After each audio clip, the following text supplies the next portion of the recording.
એક શેઠ હતા. તે શેઠે મોટો બંગલો બનાવ્યો. તે બધા 10-15 રૂમનો બંગલો, મોટો આલીશાન. અને પછી સંતોને બોલાવીને એમાં પધરામણી કરીને સંતોએ કીધું કે ઠાકોરજીનો રૂમ બૂમ બનાવ્યો છે? તો કે હા, એક ઉપરના માળે એક રૂમ, ત્રીજા માળે ઉપર એક સરસ ઠાકોરજીનો સ્પેશિયલ રૂમ બનાવ્યો છે. રસંતો રૂમમાં પધાર્યા, ઠાકોરજીની મૂર્તિ પધરાઈ, પ્રતિષ્ઠા કરી, ચાંદલો કર્યો, મહારાજની આરતી ઉતારી. સંતોએ ભલામણ કરી કે ભાઈ આમાં એસી નથી, તમારા બધા રૂમે રૂમે એસી છે, આ ઠાકોરજીના રૂમમાં એસી નથી, આ પ્રગટ ભગવાન છે, એસી બેસી મુકાવો, જો ના હોય તો મૂકજો. આ ઘણાના ઘરમાં અમે જઈએ, બોલો પોતાના બેડરૂમમાં એસી ને ઠાકોરજીના રૂમમાં જ એસી ના હોય. એટલે આ ફોટો નથી, સ્વયં ભગવાન છે. આ જેના પ્રતાપે તમે એસીમાં રહો છો એમને એસી નહીં, જબરું કામ છે. પેલા એમને એસી મુકાયો, સરસ રૂમ, એક નાનકડો રૂમ તૈયાર કરેલો.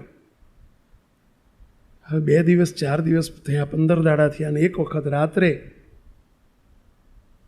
બીજા માળ ઉપર એમનો બેડરૂમ હતો અને ત્યાં સૂતા હતા 2 પતિ પત્ની, શેઠને એમના ઘરને.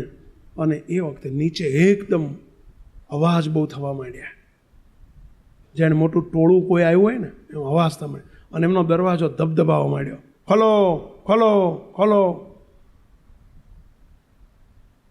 શેઠને શેઠાણી ઉઠી ગયા એટલે તો નીચે દોડ્યા, શું છે?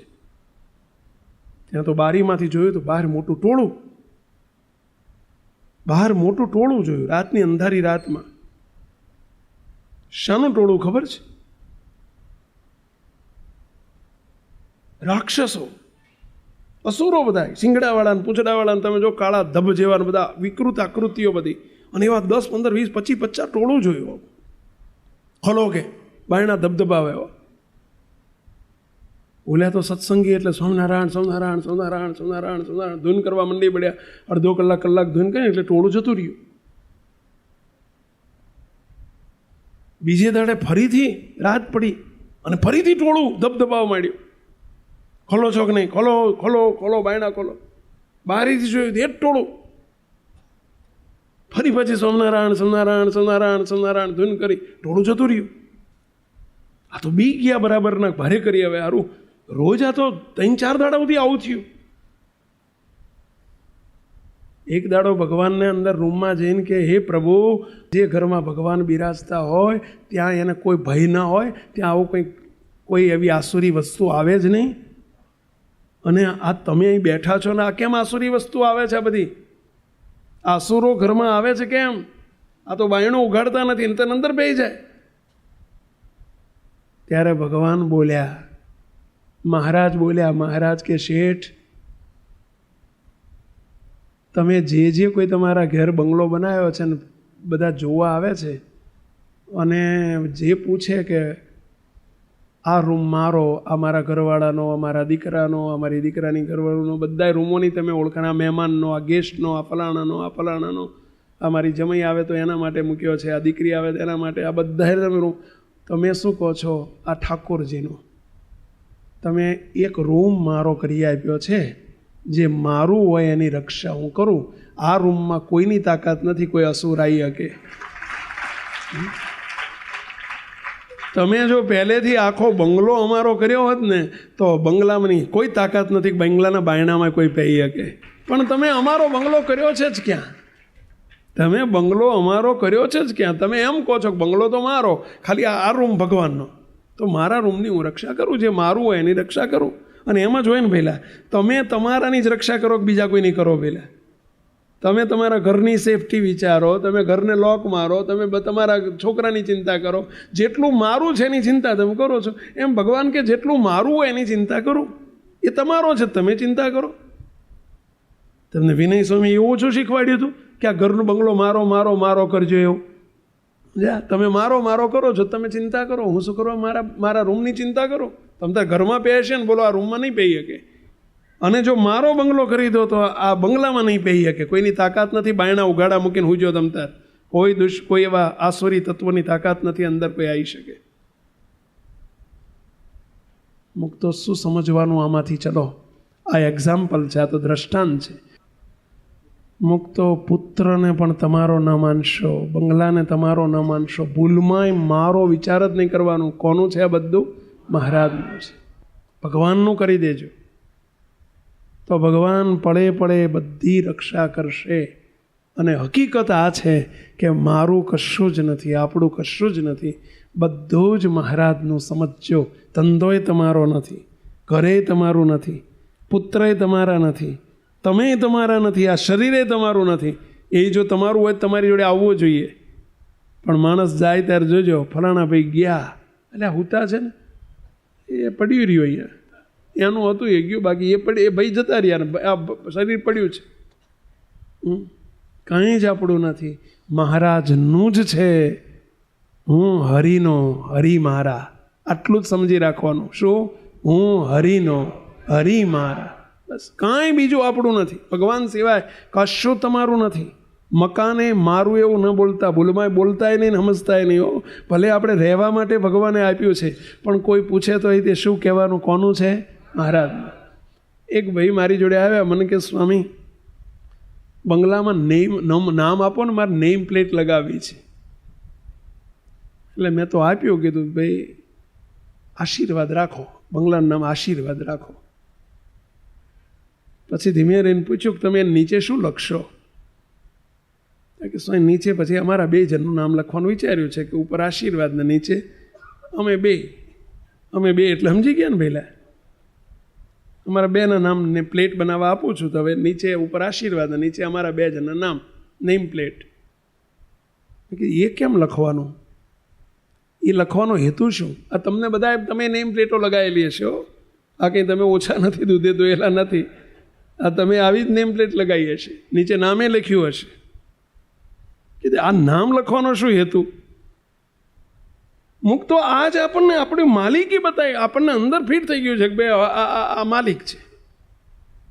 સત્સંગીએ આવું લખાય નહીં, આવું આપણે આ ચરિત્ર કરશો નહીં, લખાય નહીં, સમજાય નહીં. આ તો સમજો છો ને લખો છો. મહારાજનું જ બોલો. એક બંગલા ઉપર મેં જોયું, એક બંગલા ઉપર અહીંયા અમે નવરંગપુરા બાજુ ગયેલા, એક આપણા સત્સંગી છે, એમના ઘરના બોલો બંગલા ઉપર, બંગલાનું નામ રાખેલું અક્ષરધામ, અને નીચે લખેલું માલિક સર્વોપરી સ્વામિનારાયણ ભગવાન. બોલો, આ તો અમારી જોડે મોબાઈલ નહીં ને અમે રાખતા નથી, નહીં તો ફોટો પાડીને બતાવત તમને, જો આ ધન્યવાદ છે, આ સમજણ કહેવાય. પણ આપણે બોલીએ છીએ એક ભગવાનનું છે, અને પાછું નામ તો ફિક્સ કરી નાખીએ, રિઝર્વેશન કરી નાખીએ કે નહીં હું આનો માલિક છું, અમારા ઘરવાળા માલિક છે. ભૂલમાંય નહીં બોલવાનું, નહીં વિચારવાનું, બસ અંદરથી જીવ સત્તાએ નક્કી કરી નાખવાનું કે મહારાજનું જ મકાન છે, આ દીકરો ભગવાનનો જ છે. ભલે ન છૂટકે કંઈક કરવું પડે. હા, દીકરાના નામની પાછળ તમે એમ કહો ધ્યાન ઘનશ્યામ મહારાજ, તો એ જરાક સ્કૂલમાં ઓબ્જેક્શન આવે, ત્યાં લખવું પડે કે પાછળ ધ્યાન ધર્મેન્દ્રભાઈ પટેલ એવું લખવું પડે. પરંતુ અંદરથી તો આપણે સમજવાનું જ કે ધ્યાન મારો દીકરો નથી, એ ઘનશ્યામ મહારાજનો, સ્વામિનારાયણ ભગવાનનો દીકરો છે. હું અમૃતભાઈનો દીકરો નથી, હું સ્વામિનારાયણ ભગવાનનો દીકરો છું. સમજણ તો આ જ કરજો બધા. આ સત્સંગીનું લક્ષણ છે. હું કશું જ નથી અને મારું કશું જ નથી, મારા ભગવાન, હું હરિનો અને હરિ મારા, બીજું કાંઈ આપણું નથી. ન છૂટકે બોલવું પડે, પરંતુ સમજવાનું નહીં. સેવક કાયમ કહે છે, અમે વર્ષો પહેલાં એક વખત વાસનાથી પધરામણીએ જતા હતા, જમાલપુર વિસ્તારમાં પધરામણી હતી, અને ત્યાં પેલી કેલિકો મિલ આવે, સરદાર બ્રિજ ઉતરતા ડાબી બાજુ કેલિકો મિલ હતી. હવે તો બંધ થઈ ગઈ, પણ એ કેલિકો મિલનો મોટો ગેટ હતો. એક ભાઈ અમારી જોડે બેઠેલા, મને કે સ્વામી આ અમારી મિલ. એ તો પાછળ ગાડીમાં બેઠેલા, સ્વામી અમારી મિલ. હું તો આમ તાજુબ પામી ગયો. મેં કહ્યું આ મિલ માલિક બેઠા જ ભાઈ. પછી મેં કીધું કાલે તમે પધારો, તમે મિલમાં નોકરી કરવા આવો છો કયા ટાઈમે? હતા કે સ્વામી મારા તો રાત પાલી ચાલે છે. તમે કીધું આવો તો 1 મીટર કાપડ ઘેર લેતા આવજો ને. મને કે ના લવાય. કેમ તમારી મિલ છે ને? એ તો સ્વામી હું નોકરી કરું છું ને એટલે બોલવું પડે કે અમારી. હું છે કંઈ આપણા બાપની છે કે હું માલિક નથી, એ તો નોકરી કરું એટલે બોલવું પડે. મેં કીધું હા બસ આવું સમજો બધા. હો તમને એ ઘરમાં રહેવા દીધા છે એટલે બોલવું પડે કે મારું, પણ મયથી તો સમજણ નક્કી છે કે મારું નથી. જે મિલ મારી નથી. તમે બેંકમાં નોકરી કરતા હોય, કેટલા બેંકમાં નોકરી કરો છો? કોઈ બેંકવાળા છે આમાં? ચલો, તમે કઈ બેંકમાં છો પહેલાં? યસ બેંકમાં. હવે યસ બેંકને તમે ત્યાં જાઓ ને, તમે કોઈને ઓળખાણ આપીએ કે અમારી બેંક, એવું બોલવું પડે. પરંતુ કાલ જઈને 500 રૂપિયા લેતા આવજો છે. ના લવાય. ના, તમારી વાત લઈ આવવા જોઈએ.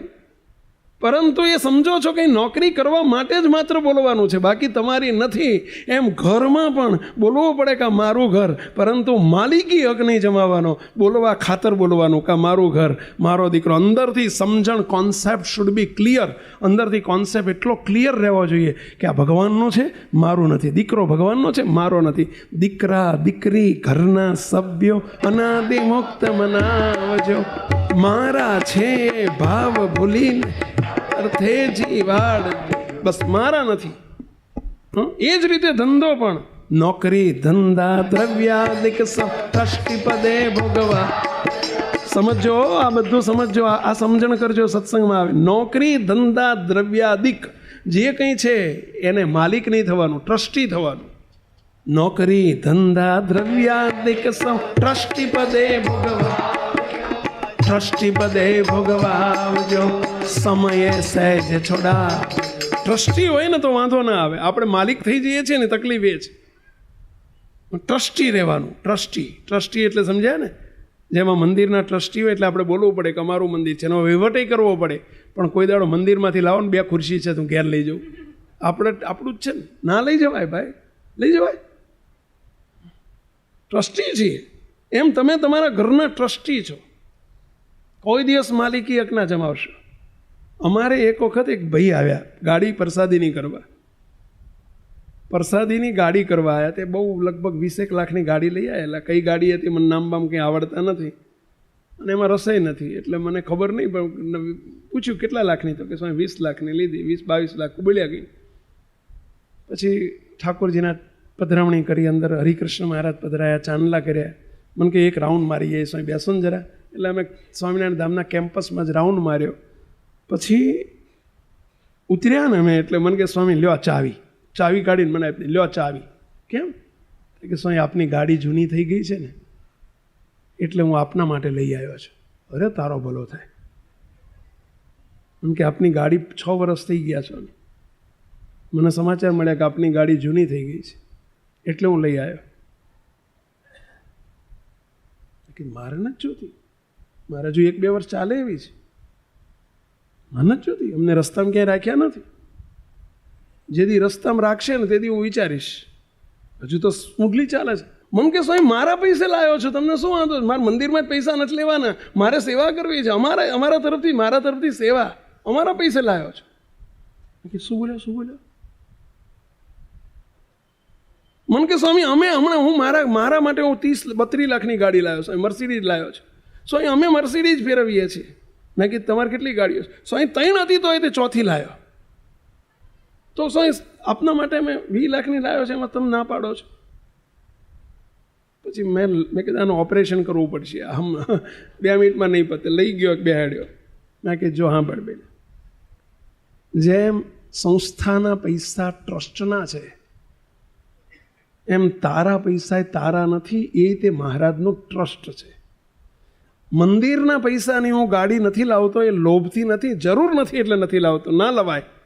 અમે ટ્રસ્ટી છીએ, એનો દુરુપયોગ ના કરાય ટ્રસ્ટના પૈસાનો. જ્યાં સુધી એક શેરડીના હાંઠાવાળો હોય, શેરડીમાંથી 2 ટીપાય કાઢી લે છે. જોયું તમે? શેરડીનો હાંઠાવાળો એટલે શેરડીનો રહ કાઢે ને ત્યારે બોલો આમ ડબલ કરે ને 4 વડું કરે ને અંદર નાખે ને ઓલો આમાં પૈડું ફેરવે ને. તમે જોયું છે ને પીતી વખતે જોયું હશે, સમજ્યા? અને 2 ટીપા હોય તો એ કાઢી લે છે. તો આમાં તો હજુ 12 ટીપા પડ્યા છે ગાડીમાં, કાઢી લેવા જોઈએ આપણે, એનો કાઢવો જોઈએ. એમને એમ ના લાવી નખાય. ટ્રસ્ટી છીએ અમે. મંદિરના પૈસા જેમ છે અને એનો દુરુપયોગ ના થાય. તારા પૈસા એ તે તારા છે, તો માલિક છે. 3 ગાડી હતી ને 4થીની જરૂર પણ નથી તો એ લઈ આવ્યો, એટલે સમજસ શું કીધું? તો ટ્રસ્ટી છું. કે હું ક્યાં ના પાડું છું કે અમે માલિક છીએ? મેં ક્યાં બોલ્યો? પણ વર્તે છે તું તો માલિક હોય એમ. ટ્રસ્ટીની જેમ વર્તતો નથી. ધ્યાન રાખજો, એના માટે વાત નથી કરતો. આ તમે બધા ઓછા નથી, તમારા માટે વાત કરું છું. સહેજ સગવડ થાય એટલે લઈ નાખી ગાડી. હા, 4 જોડ કપડાની હોય તો 5માં ન લવાય. 5ની 4ને જોડ હોય ને 4ની જરૂર હોય તો 5માં ના લવાય. એટલે આ ટ્રસ્ટી છો તમે, માલિક નથી. ઠાકોરજીના રૂપિયા છે, એને બેફામ ના વર્તાય, ના વપરાય. ભગવાનના ગુનેગાર થાવ. જો ટ્રસ્ટી હોય તો સહેજ દુરુપયોગ કરવાનો આપણને અધિકાર નથી. ભગવાનની મિલકત છે, એનો દુરુપયોગ ના કરાય. તમે લગ્ન પ્રસંગોમાં તોફા કરતા હોય ને લાખો રૂપિયા ખર્ચતા હોય ને તમે વ્યવહારમાં લાખો રૂપિયા ખર્ચતા હોય ને બિનજરૂરી ખર્ચતા હોય, મુક્તો તમારા નથી, ભગવાનના પૈસા છે, એનો દુરુપયોગ ના કરાય. એટલે ટ્રસ્ટી છો તમે, જરૂર નથી શું કરવા 1 રૂપિયો ખર્ચાય આપણાથી, ના ખર્ચાય. તમે ટ્રસ્ટી છો, માલિક નથી. અને કાં તો કહી દો કે ના માલિક છીએ. ચલો કેટલા કહો છો માલિક છો, તમને એટલાને છૂટ આપું, ચલો બેફામ ખર્ચા કરવાની છૂટ. જયમીનભાઈ માલિક છો? સમજો, આ વાત વર્તનમાં લેજો.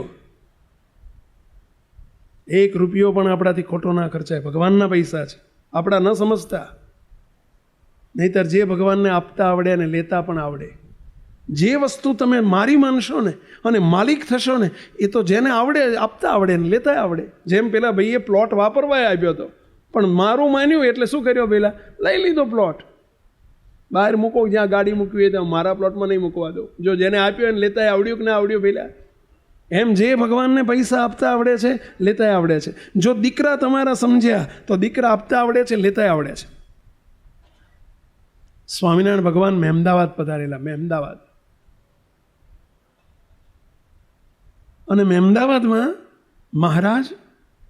મહેમદાવાદમાં મુખ્ય 2 હરિભગત હતા. બ્રાહ્મણોનો સત્સંગ, મહેમદાવાદમાં બ્રાહ્મણનો સત્સંગ. બહુ બ્રાહ્મણોની વસ્તી ઘણી, આજે પણ ત્યાં બ્રાહ્મણો બહુ છે. અને એમાં દુર્લભ રામ અને એક બેચર પંચોલી, આ 2 બ્રાહ્મણો હતા જે સત્સંગી તો 50 ઘર હતા. મહારાજની વખતમાં 50 બ્રાહ્મણોના ઘર સત્સંગી હતા. પરંતુ મુખ્ય આગેવાનો 2 હતા. એક દુર્લભ રામ કરીને હતા, જે બહુ સુખી હતા, પૈસાદાર હતા. અને બીજા બેચર પંચોલી હતા. પંચોલી પણ બ્રાહ્મણમાં હોય.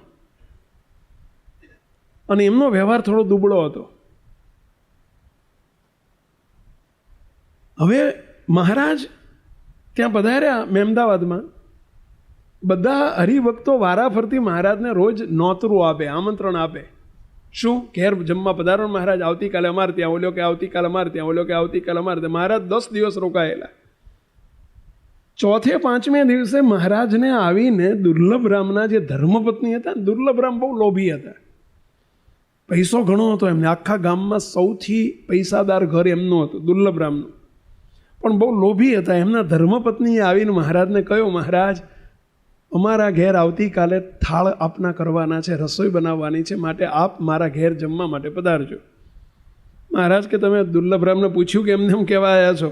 કારણ કે એ માખ પડી હોય ને તેલમાં તો આમ નીચોઈને બહાર કાઢીને ફેંકી દે એવો છે. એને આવો ખર્ચો પોહાશે? મહારાજ ઓળખતા હતા. મહારાજ એમાં કંઈ પૂછવાની જરૂર નથી, એ તો એમનો સ્વભાવ તો ચડવાનો નથી, પ્રાણને પ્રકૃતિ જોડે જવાની છે. પરંતુ મહારાજ એટલે મારે સેવા નહીં કરવાની, આપને ઘેર આવવાનું છે આવતીકાલે અને આપને જમવાનું નોતરું છે. મહારાજ કે શું બનાવશો? મહારાજ આપની જે રુચિ હોય એ બનાવો. મહારાજ કહ્યું કે અમે ગળ્યું ખાઈ ખાઈને થાકી ગયા છીએ, માટે કંઈક સાદું ભોજન બનાવજો. ભલે મહારાજ, આપની જેમ રુચિ હોય એમ કરશું. મહારાજ સ્વામિનારાયણ ભગવાન બીજે દિવસે દુર્લભ રામના ઘેર જમવા માટે પધાર્યા. મહારાજ જમતા હતા, દુર્લભરામ જોડે પડખે બેઠેલા. એમને બહુ રુચિ નથી, ગમ્યું નહીં આ બધું, કે આવો ખર્ચો કરાતો હશે. કોના માટે? ભગવાન માટે. બોલો, પૈસો ઘણો હતો તો કે આવો ખર્ચો કરાતો. હવે મહારાજે સાદું ભોજન એટલે કીધું હતું. મહારાજે સાદું ભોજન કરવાનું કીધું હતું ને એટલે કીધું હતું, બોલ્યો બળી ના મરે. અને જોઈને દુઃખી ના થાય, વધુ દુઃખી ના થાય. કે મીઠાઈ બીઠાઈ નહીં બનાવડાવી, ખીચડી ને કઢીને એવું બધું કરાવડાય, એટલે સસ્તામાં પદે. તોય જોઈને ઓલાને બળતરા થાય. આમ હાથ જોડીને તો બેઠેલા, પણ એમ થાય કે આ ખોટો ખર્ચો કરવા માંડ્યો છે. ઘરવાળીએ બોલ્યો, આ મારું મનાણું છે ને એટલે. શ્રીજી કાજે વપરાણું તેને હું તો મારું જાણું. ભગવાન માટે વપરાય, ભગવાનના સંતો માટે વપરાય ને એટલું આપણું, બાકી કાંઈ આપણું નથી. સમજજો. હવે મહારાજ એક 10-12 વર્ષનો 12-14 વર્ષનો એક દીકરો આગળ આગળ ફરે. મહારાજ કે આ કોણ છે? મહારાજ ઉમિયાબા, એ દુર્લભરામના ધર્મપત્નીનું નામ હતું ઉમિયાબા. શું નામ હતું? ઉમિયાબેન. પણ પહેલાંના જમાનામાં બેન શબ્દ નહોતું બોલાતું, બા બોલાતું. ઉમિયાબા. એ ઉમિયાબાએ કહ્યું કે મહારાજ આ તમારો હરિકૃષ્ણ, છોકરાનું નામ હતું હરિકૃષ્ણ. મહારાજ આ તમારો હરિકૃષ્ણ. આવું જ્યાં બોલ્યા એટલે બોલ્યા અમને ગમ્યું નહીં દુર્લભરામને. અને દુર્લભરામ એકદમ ઉપર તરત શબ્દ ઉપર શબ્દ લાવી, મહારાજ હાથ ખોટનો એક છે હો મહારાજ, મારો દીકરો છે, મારો હરિકૃષ્ણ છે. મહારાજ હસ્યા. મહારાજ બેયને હમું જોયું. મહારાજ કે આ ઉમિયાબા એવું કહે છે કે તમારો હરિકૃષ્ણ અને તમે કહો છો કે મારો હરિકૃષ્ણ, બેમાં સાચું શું? ત્યારે દુર્લભરામ બોલ્યા મહારાજ એને હું શું જ પડે કે મારો છે, તમારો શાનો? મારો હરિકૃષ્ણ છે. સ્વામિનારાયણ ભગવાન બોલ્યા ના અમારો છે. ના મહારાજ મારો છે. મહારાજ કે નહીં અમારો છે. સ્વામિનારાયણ ભગવાન બોલ્યા હરિકૃષ્ણ અમારો છે અને હરિકૃષ્ણને અમારે શ્રેષ્ઠ સંત કરવાનો છે, અમારે એને સાધુ કરવાનો છે, તમારે આપી દેવાનો છે. અને દુર્લભરામ એકદમ અકળાયા. અરે મહારાજ તમારી વસ્તુ છે, તમારે એને લઈ લેવાની છે. મહારાજ કે આજ તમે અમારા છો, બોલો શું કહેવું છે? તમારા ઘેર એને મોટો કરવા માટે અમે આપ્યો છે, એને ભણાઈ ગણાઈને મોટો કરવા આપ્યો છે, તમારો નથી, અમારો છે. અને આટલું જ્યાં બોલ્યા, બે માણા છે હો પતિ પત્ની, ઉમિયાબા રાજીના રેડ થઈ ગયા. મહારાજ તમારો છે તો તમે લઈને જ રહેજો, આપના અર્થે જ વાપરી શકો ને. મહારાજ એને એવો સંત કરજો કે તમારું હૈયું ટાઢું ટાઢું થાય, એના અંતરનો રાજીપો તમારો મળી જાય, એવો સાધુ કરજો મહારાજ. મહારાજ હું અર્પણ કરું છું, અત્યારથી આપ્યો, અત્યારે લઈ જાવ તોય ભલે ને 5 વર્ષ પછી લઈ જાવ તોય ભલે. મહારાજ હરિકૃષ્ણ તમારો છે. હવે જો એકને જો સમજણ ઉપર કેટલો તફાવત છે. અને દુર્લભરામ તો ઊભા થઈ ગયા. બરો મહારાજ બીજી વખત ઘરમાં પહેવા નહીં દઉં, જો તમે મારો મારો કર્યો તો હરિકૃષ્ણ તમારો છે. જો અજ્ઞાન કેટલું છે. હરિકૃષ્ણ મારો છે, એને તમે દાનત પકડી છે તમારી. ખબરદાર જો હરિકૃષ્ણ સામું નજર કરી છો કે મહારાજ જતા જતા બોલ્યા હરિકૃષ્ણ અમારો છે, જો અમારો તમે નહીં કરો તો જેને આપતા આવડે છે એને લેતાય આવડશે, માટે પણ હરિકૃષ્ણ અમારો છે. ઉમિયાબાના હૈયામાં આનંદનો પાર નહોતો અને દુર્લભરામના હૈયામાં દુઃખનો પાર નહોતો. આ બેનું દુઃખ અને આનંદનું કારણ શું હતું કહેશો? કોણ કહેશો? એમને દુઃખનો પાર નહોતો. સંજયભાઈ બોલો શું કારણ હતું? ભગવાનની વસ્તુને પોતાની માની અને ભગવાન પછી એમ ક્યાંક મારી છે એટલે એનું દુઃખ થાય છે, એનો દુઃખનો પાર નહોતો. અને ઉમિયાબાને સમજણ કેવી હતી? ભગવાનની છે, ભગવાનની જ છે, મારી નથી છે, એટલે એને આનંદનો પાર નહોતો. હું તો કાયમ માટે બાપજી વાત કરે છે, કાયમ માટે એક વાત થાય છે કે બેંકમાં તમે રૂપિયા લેવા જાઓ, તમારા ખાતામાંથી તમે રૂપિયા ઉપાડો કે તમે સ્લીપ ભરીને 10,000 રૂપિયા લીધા, તો ઓલ્યો ભૂલમાંય બોલે છે કે મેં દાન કર્યું, એવું ભૂલમાંય બોલે કેશિયર. લ્યો મારા તરફથી અર્પણ, એવું તો બોલે ને. મારા તરફથી સમર્પણ, આટલું તો બોલે ને. મારા તરફથી ડોનેશન, આવો કોઈ શબ્દ બોલે ને. અને બોલે તો તમે ચલવો. તારા બાપના છે, સમર્પણ કરવાના છે, મારા છે ને તું મને આપે છે. એ લાખો રૂપિયા ગણે છે, લાખો રૂપિયા લે છે, લાખો રૂપિયા આપે છે, પણ નથી એને હરખ કે નથી એને શોક. આવે એનો આનંદ નથી, જાય એનું દુઃખ નથી. કારણ કે મારું માન્યું જ નથી. એમના છે એમાં મારું તો કંઈ નહીં. મને તો મહિને જે 30,000 મળવાના છે એ જ મારા, બાકી મારું આમાં કાંઈ નહીં. સાચી વાત છે પહેલાં. તમે બધા આવું સમજો. તમારા ઘરમાં આવે છે એ ભગવાનનું છે, જાય છે તો એમનું હતું ને એમણે લઈ લીધું, એનું દુઃખ ના થવું જોઈએ. આ સમજણ કેળવવું જોઈએ. હવે સાંભળજો શું થયું. ઉમિયાબાના હૈયામાં મહારાજ તમારો હરિકૃષ્ણ તમારો કરીને રહેજો. ભલે એ બોલતા, એને તો કોઈ 5 રૂપિયા આપવામાં સમજ્યા નથી કે ભગત સમજ્યા, મહારાજ તમારો દીકરો છો. અને દુર્લભરામ વળાવા ગયા આખા રસ્તે કે મહારાજ જો આંખ ના મારતા કોઈ તો હરિકૃષ્ણ ઉપર, સમજ્યા? તમારી ચીજ નથી, એ મારો છે. ખબરદાર જો અહીં તમે કોઈ દાડો શબ્દ બોલ્યા છો તો